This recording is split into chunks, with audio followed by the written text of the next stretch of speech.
한빛원전 1, 2호기의 사용 기한 종료를 앞두고 수명 연장과 관련한 절차가 진행되고 있는데요. 한수원이 작성한 방사선 환경 영향 평가서에 대해 지자체들이 보완 요구를 하고 나섰습니다. 천홍희 기자입니다. 사용 기한 40년에 가까워지고 있는 한빛원전 1, 2호기 수명 연장을 위해 작성된 방사선 환경 영향 평가서입니다.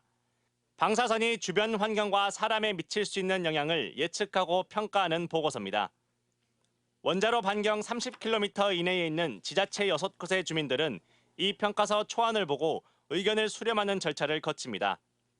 그런데 한빛원전이 제출한 이 보고서에 대해 영광군이 공람 절차를 보류하기로 결정했습니다.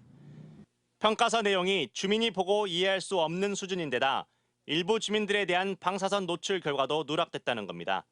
여기에 해마동이 빠져버리니까 그 부분에 대해서 그만큼 성향평가가 빠졌으니까 당연히 보완을 해줘야 되는 게 아니냐.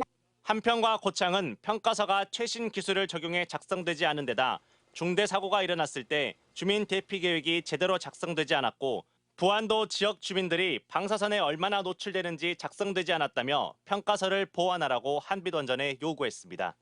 지역 주민들이 전혀 이해하기 어려운 이런 보고서여서 실질적으로 이게 초안 공람을 할 수 있을 정도인지는 심히 문제가 되는 것으로 그렇게 보고 있습니다. 한편 해당 지자체 6곳 중 보완 요구를 하지 않은 장성과 무안은 주민 공람 절차를 그대로 진행하기로 했습니다. 이처럼 공람 시기가 달라지게 될 경우 지자체별로 다른 정보를 얻게 돼 의견 수렴에 문제가 생길 수 있다는 비판이 나옵니다. 기본적인 사안에 오류가 있다면 그건 시민들, 지역민들의 알 권리의 심대한 오히려 침해가 될 수도 있는 거죠.